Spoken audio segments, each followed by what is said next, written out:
सबसे पहले तो सिद्धांत को समझो।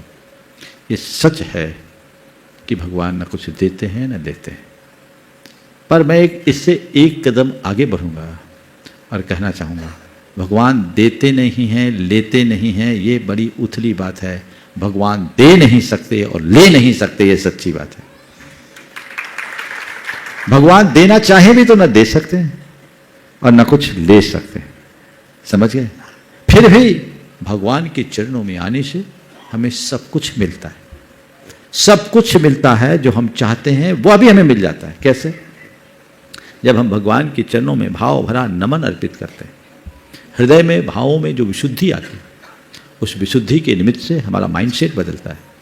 माइंडसेट बदलने से हमारे शरीर के रसायनों में परिवर्तन आता है, शरीर के रसायनों के परिवर्तन से कर्मों के रसायनों में परिवर्तन आता है, कर्मों के रसायनों में आने वाले परिवर्तन के कारण बहुत सारे अशुभ कर्म झड़ जाते हैं और नए पुण्य कर्म बंध जाते हैं। परिणाम ये निकलता है कि हमारे बहुत सारे रुके काम बन जाते हैं, बिगड़े काम सुधर जाते हैं, मनचाहा काम हो जाता है।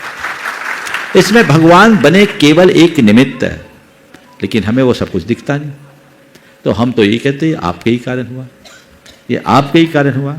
एक कृतज्ञता का भाव हमारे यहाँ प्रकट किया जाता है। सपोज आप मेरे पास आए और आपने हमें नमन किया, यहां आए और आते ही जिस दिन आए मान लीजिए उस दिन आपका कोई रुका काम पूरा हो गया।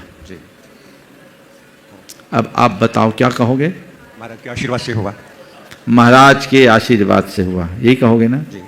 एक भक्त व्यक्ति के हृदय से ये आवाज निकलेगी। अहंकारी कहेगा मेरे पुण्य से हुआ, अहंकारी क्या कहेगा? मेरे पुण्य से हुआ। पर सच्चा भक्त क्या कहेगा? महाराज की कृपा से हुआ। हम भगवान के चरणों में जाते हैं तो एक भक्त की हैसियत से जाते हैं, एक श्रद्धालु के रूप में जाते हैं। और जब श्रद्धालु उस भावों से भरकर भगवान के श्री चरणों में जाता है तो भगवान के श्री चरणों में जाने के बाद उसके हृदय में जो विशुद्धि की लहर उत्पन्न होती है, उसके रुके काम बनते हैं। वो भगवान से कहता है भगवान आपकी कृपा से मेरा ये सारा काम बना है, आप ही मेरे तारनहार हो, आप ही मेरे उद्धारक हो, आपने मुझे दिशा दी, दृष्टि दी। ये तो भौतिक उपलब्धि की बात है।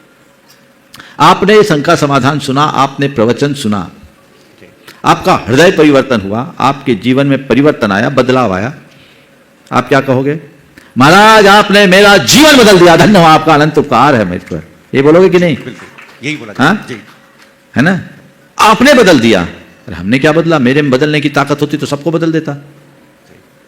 कोई बदलता है, सब बदलता है क्या? देखो इतने लोग यहां बैठे हो, कितने लोग हो जो बहुत दिनों से शंका समाधान सुन रहे हो? थोड़ा हाथ उठाना। लगभग सभी हैं, है ना?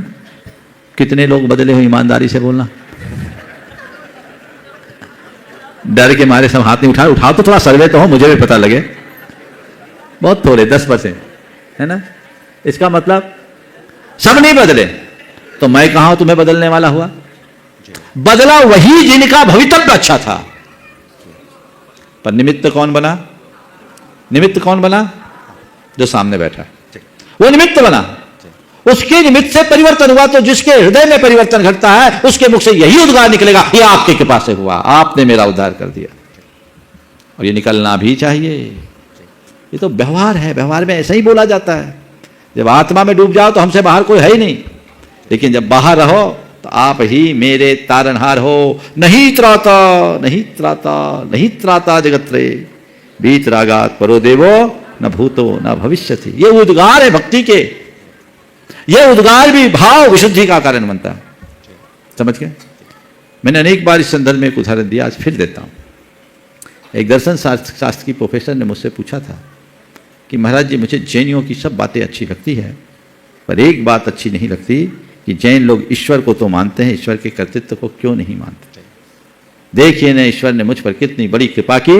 मेरे पति की दोनों किडनियां खराब हो गई थी, ईश्वर ने उसे ठीक कर दिया। तो मैंने कहा बहन जी यदि ये बात है तो मुझे आपके ईश्वर पर संदेह है। बोले क्या बात? मैंने कहा यदि यही बात है तो मुझे आपके ईश्वर पर संदेह है। उसने पूछा क्या बात है? मैंने कहा ईश्वर को किडनी ठीक ही करनी थी तो खराब क्यों किया?